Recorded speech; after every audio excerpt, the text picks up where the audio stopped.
Welcome to another episode of Infinite Possibilities with Pradeep Gupta, brought to you by Mana TV International. Friends, today we'll be talking about a very useful skill that we could all benefit from. We often run into situations where we have to deal with other people and need to make some kind of a deal or arrangement with them. It could be a business related arrangement, like with a client or a vendor, or it could be employment related, where we have to deal with our supervisor or subordinate. It could even be in relationships, where we have to deal with parents, children, siblings, or most often our spouses. So, how do we go about negotiating where both the parties feel happy at the end? This is our topic for today's discussion: powerful negotiation or how to negotiate.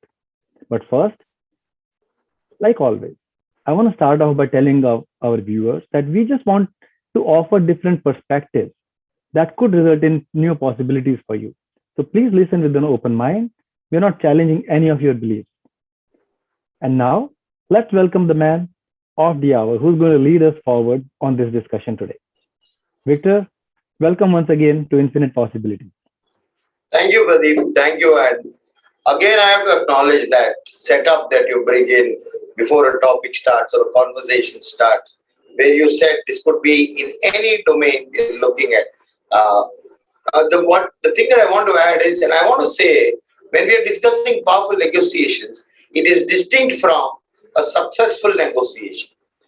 We're always looking at having a successful negotiation, but here we're talking about a powerful negotiation. Uh, Now, having you already having put up the brief or others set it up in a way, I'll directly go to say that we negotiate under three situations. Either we are doing a negotiation with others for self, or we are negotiating for others with others, or are negotiating with self for self. Now, allow me a minute or so to just explain that for ourselves and the viewers. When I say most often we are negotiating that I want something from others.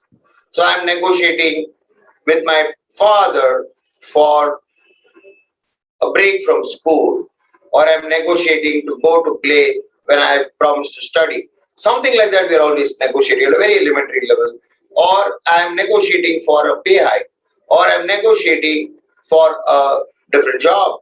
In my interview, I'm negotiating. Or as a manager, I'm negotiating with my team on what could be the next target. But we're all negotiating for our result. Like I have a result in mind, and then there is something else we are negotiating for. Now, the other thing is negotiating for others. When we are sometimes the person in between bringing an alignment or an agreement between others. And that is where, now when you go higher up on the leadership, you are concerned about others and you are negotiating with others for others. That's how you're doing it. And a third part is where there is no others. You see everyone as yourself and you realize that they're a reflection of you. So there is no winning. Powerful negotiations is not about winning, but about leaving everyone at the end of the negotiation with power. There is no victory or defeat in a negotiation. There is not somebody who has won a negotiation. That's what is a powerful negotiation. So, what do I need to be or do so that I can have a powerful negotiation every time? Now that's the intention of this. But let us say as you can see, the matrix that we kind of created, Pradeep, like we always do, which I would like to guide the people through that matrix is, let us look at each of these situations. One is negotiating for self with others. Now that has got three stages, which is your pestering. That's a very childlike state, where you are pestering. That's a very childish. A little more adolescent or grown up, I would say, would go to persuading. You learn to persuade in a negotiation. Or the third thing is a full-blown adult would perform in a negotiation where you say, I'll do this, and then what you do? Like, I'll deliver this, and if I deliver this, this is what I expect. Now that's when I'm negotiating for myself with others. This is the pattern where either it is pestering, that is a childlike behavior, and an adult behavior is performed. Now this is one way of looking. This is the way of being that you'll notice. If you remember in our leadership episode, we had distinguished what is ways of being, and this is the way of being that we are looking at. The next state, Pradeep, is where you talk of negotiating with others for others. Like that's a different what to say ball game that you are engaging in, and where you are being responsible for the results of both. And I wanted to ask you for an example of this one, actually. For the previous one or the next one? No, for the one that for others with others. Oh yeah, I'll definitely give you an example, Pradeep. Thank you for bringing that point. Is we begin with things like whenever we're angry, there's a reasoning that we do. We bring some reasoning, some logic. We bring it, and now when the logic is not working or they don't get the logic, then you and I move to convincing. And if reasoning does not work, convincing does not work, then you and I will move to threatening. It's a veiled threat.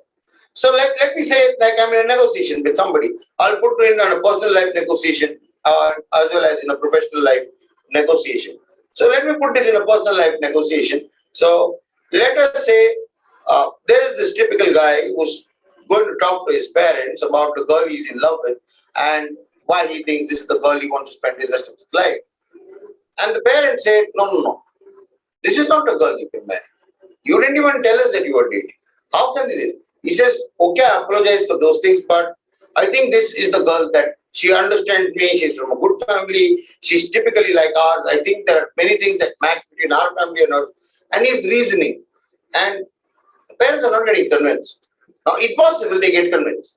They're aligned to that and their reasoning works. So that is negotiation at one level. But he's like, now I want to convince you. Like, you tell me why this is not the right person. You tell me, because I'm convinced that this is it, and I'm going to give you 100 reasons why I'm convinced. And he brings conviction in the game. Now, that also doesn't work. Then he says, you know what? If this is the girl that you're going to oppose so much, and you're so vociferous about the person that I love, I'm walking out. Now tell me, like, this is how convinced I am. I'm going to walk out. Now that's a threat, or I will never marry anybody else. If this is the person that you said, I'm not going to marry anybody else, then this is the fine. I mean, now this is the way it kind of pans out. Now look at it in business. Like, there's this leader who's negotiating with the sales team for the behalf of the organization. The organization said, you know what, we need to get our targets here. And we are low on our targets for the last quarter, but this quarter we need to make up. And he's now addressing the sales team. Now, whether that guy is convinced or not about the new targets, but he's already aligned to the organization's goals, larger goals. And he goes up to the sales team and says, you know what, we did it like this, but I think we need to increase our targets this quarter by at least 20%. And I feel it's only when we increase the target we can justify our existence, or else we are a cost to the organization. If we want to justify our existence, the target is to go. That's where you make profits. And if you don't make profits, the sustenance is meaningless, because the social obligation of every business is to make profits. But he's saying, but sir, our product has got complaints, this, that. He says, let me tell you one thing. Everything is going to be imperfect in this world. If you want a perfect product, that's never going to happen. If you don't believe in what you have, you're never going to believe in what you get. You need to get this. And now imagine that kind of convincing. And they said, oh yeah, we need to have a positive outlook to everything. We have a negative outlook. They're convinced about it. The third thing, even that doesn't work. He says, you know what? If we don't go to the 20% growth, we are going to be downsizing our sales staff. So guys, you just get to know that we are going to go downsizing. Now this is how you negotiate. That's threatening. Yeah. You get me, right? There's a guy negotiating on behalf of the woman who wants to marry with his family, and here is the sales manager who's negotiating on behalf of the organization with his sales team. Is this example kind of? Yeah, these are wonderful examples. Actually, I think very meaningful examples and something that we could all relate to. Thanks, Victor. Now, these two are the general default way of negotiation. And I would not call these any of these powerful negotiations. So then you will ask me, but if this is how it is, and this is what you kind of said, most of us are doing it, put it in so much detail, then what is a powerful negotiation? When you see that just because I win and somebody loses, it's not powerful. But how do I always get a negotiation where both of us always win? Like my commitment is the other person is not my enemy that I have to defeat in a negotiation. We are both negotiating for creating a future together. It's always negotiating to create a future together. And I can tell you, since the time the digital world has come in, the negotiation has become an important skill for human beings. Across the planet, we are constantly negotiating something or the other. If nothing is there, you are negotiating your path through Google, which is the shortest and which is the longest. I mean, you wouldn't be doing this negotiation before Google Maps for a pathway. But with Google Maps, you'll negotiate and say, okay, this is a better one, that's a better one, this is the shortest route, this is the way, this route, that. I mean, we are always constantly negotiating. And when you can look at the whole world as the self, then now comes negotiating for self with self, the third part. And that is interesting, is where I would like to say, I am not convincing. I am telling you, I'm sharing something that is important to me. Now let me just move that previous conversation of others with others and move that same thing with self for self. And I'm saying that the woman I'm in love with matters to me. My parents matter to me. So I'm going to say, Dad, I've just fallen in mom, and Dad, I've fallen in love with someone. I don't know whether she's the best girl, whether she's the one that you should look at it, but I want to share something that the last, and I've hidden this from you, but I've been dating her for the last 1 year, and this is the difference this woman has made to me in my life. Is it possible that I can want to meet you? Like, I want you all to meet before I kind of make a call. Your intervention in understanding her would make me, because these are two important areas of my life. Now, what will the parent say? Okay, he's not forcing a decision, but he's sharing. Similarly, the manager says, you know what, we've been down on our dollars, and there's the issue of profitability. So what do you think we should be doing? Because this is the company that we love, this is the products that we love, we are enjoying our work. Probably, if you are not, then we should not be sitting in this room. But if this is what it is, so I'm sharing the concern the management has. And I want to bring that concern of the management for you. And what is the solution we can work? Because I believe that we can definitely do something more. Now, sharing and believing, sharing what is as is, and then believing that together we can create something. Believing what? There is an authentic sharing. So I call this the sharing, believing, creating model. And that to me is a powerful negotiation, where what is coming out of the negotiation is what both parties have created because they have seen one as the other. And this is a co-creation. In management, we call this collaboration and co-creation. I call this sharing, believing, and creating. You authentically share, you believe in each other, and then together we create what is possible.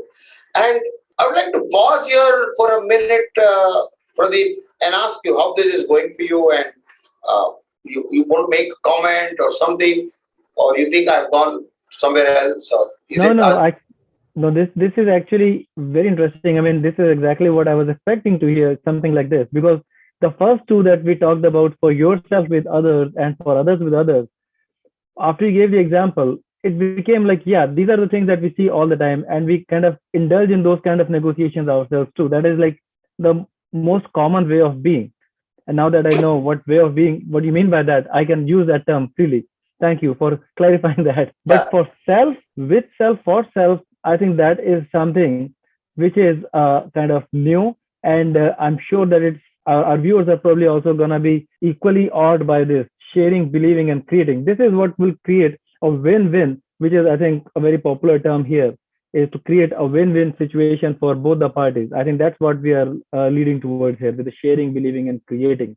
That creation is the win-win situation that both parties are creating together. And when both parties create together, it's a creation. It's your and my creation. Like the show is a creation before Pradeep and Victor, or Pradeep and Victor and Manna TV. Like this whole creation. Now, what happens is when it's a creation, it belongs to us. It is not like I'm doing Pradeep show, or Pradeep is doing my content, or Manna TV is the great platform on which everyone. No, it's not like it's not three different identities, but infinite possibilities on Mana TV is a creation of all the three people. And because we have shared what we want, we believe in each other. There's no doubt, like, you know what, Pradeep is basically trying to do something, or Victor is trying to push something. Mana TV is going to explain something from us. Now, if that kind of a conversation goes on, we don't believe in each other. So there's no authentic sharing. But when the sharing and believing happens, what is done is we've created something. We've created infinite possibilities. Would I want to say that it is not my creation? I don't think so, because it's part of the creation. Would Mana TV say it's not our creation? Of course it is. Would Pradeep say it is not my creation? It is. But whose creation is it alone? It is very difficult to say at this point in time. Whose singular creation? Because the creation of all of them coming together and saying this is something. Now everyone takes responsibility for the negotiation. Now that's what I'm trying to say so if you look at it, there is one default. I would call the first two as a default way of negotiation, and the third one as a created way of negotiation. So if you can just see how we can put it, like one on this side and the other on this side, so it will kind of settle. I don't know how that works. So this is definitely. I mean, it's a paradigm shift actually. I think for a lot of us, and I think this is what you are kind of saying. Yeah. Now this is where I'm saying, when the first two you are negotiating for a result, in the third one, powerful negotiation, you are negotiating to create an experience for all, and that experience becomes valuable. So you recreate that because it's become a valuable experience. Look at this, Pradeep, how it looks. Lovely. I like this. What you've done here is, like we're saying now we looked at it that way, but look at here. Pestering reasoning is another phenomenon. A default sharing is where you do yourself and others as one. You as self. It means there is no difference. Exactly. The benefit is also mine. And the persuading convincing is a default. The believing is the created way. And then performing threatening is one way, but creating is the art way, or rather the powerful way that we call. And then now see how this looks, I like the way that you put it. This is like a default creation, the 6 ones. And if you look at the blue one, or the aqua blue, which says this is a created way of negotiation, and so it is powerful. Because creation is always powerful. Default is repetitive, but creation is powerful. And imagine the joy of creating it every time, Pradeep.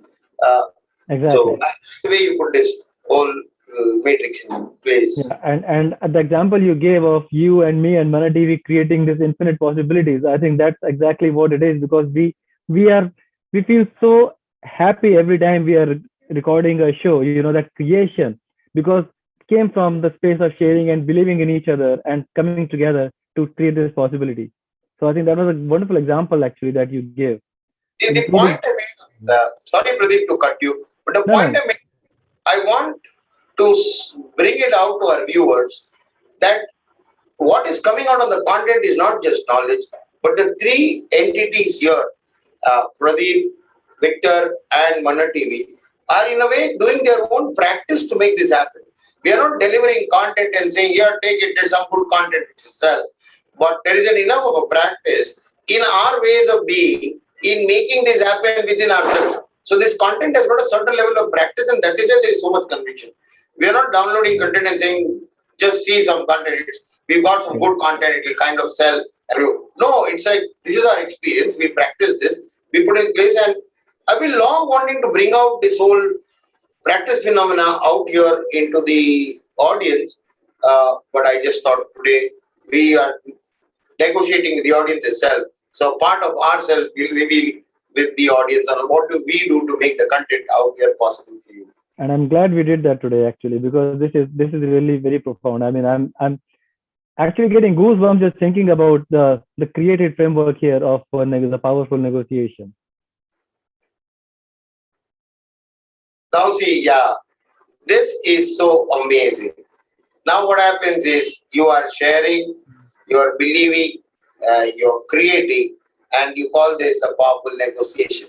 Now what happens is when you believe in someone, you believe in something, you have so much freedom to express yourself, right? And that self-expression, or rather self-experience, and an inquiry. So when you're creating, you're inquiring, and when you're sharing, it is the experience of the self that you're bringing forth. And there is so much freedom because now there is no doubt. Where we are is where we are, and we'll create together. And we'll inquire, we'll have questions of what is possible. So what happens is a powerful negotiation with these experiences. If these are the ways of being in a powerful negotiation, then the experience is of responsibility. Now I'm responsible, you are responsible, and everyone is responsible for how we are creating. It is not like it's like a parent, It's parenting children. The father and the mother are equally responsible for the kid. Whether Exactly. you're a single parent, whether you're going to be a married parent, or you're going to be separated parent, any kind of parenting. But a child is a creation of two people, right? The two people create. There's no other way to land on the planet but the creation of two human beings is a creation of another human being. Like that's how it is, right? And that is responsibility. And I thought, if we can align these ways of being and experience and get powerful negotiation, is actually a responsibility of every individual in negotiating with anyone, because there is no other but the self.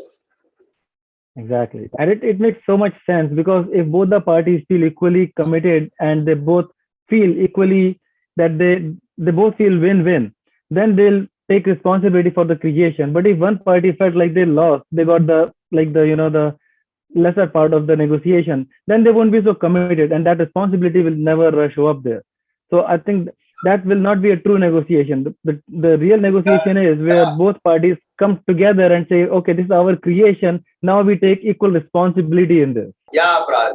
That I loved so much the way you summarized this and put it. If we can reach this message across, it will be so fulfilling. No, I'm really awed by this presentation here today, Victor. Negotiation, people do take all kind of meanings, and a lot of times people think, oh, I'm a great negotiator because I can actually get anything from anybody. But they don't realize that in doing that, they're not really creating these possibilities. They are just winning, leaving the other party unfulfilled maybe, or unhappy. And that is not a real negotiation. The one is where we actually create something by sharing and believing. I think that's the distinction that we made today. And I want to thank you, Victor, for giving that perspective. That is so profound. And of course, like I always tell you, nothing less would be acceptable from you. Now our viewers are also, they won't expect anything less from you, because you always give us such great perspectives on things. So this, again, an eye opener. You kind of, the way you broke down negotiations into like a science, and the three distinctions that you did: negotiating for yourself with others, negotiating for others with others, and then again for self with self, which is the real created part of it, the created framework for negotiation. That is a really unique outlook on negotiations. I've never heard anything like that before. I'm sure our viewers can definitely resonate with that.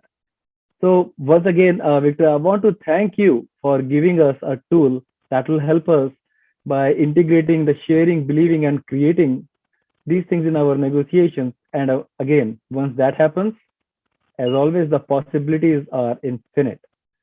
So with that, friends, I hope you enjoyed today's episode on powerful negotiations. Victor, thank you so much. And viewers, I want you to write to us in the comments below and share your feelings, thoughts, your experience, Any feedback and any questions or issues that you want us to address in our upcoming episodes, please, we look forward to hearing from you. Victor, thank you once again for joining us. We really look forward to having you again next week with yet another episode, and equally profound perspective on another topic. So, our viewers, please stay tuned. And Victor, thank you so much. We'll be back soon with another episode of Infinite Possibilities with Pradeep Gupta, brought to you by Mana TV International. Have a wonderful time. Namaste. Mana TV, only Mana TV International. Only Mana TV International. Thank you, Victor.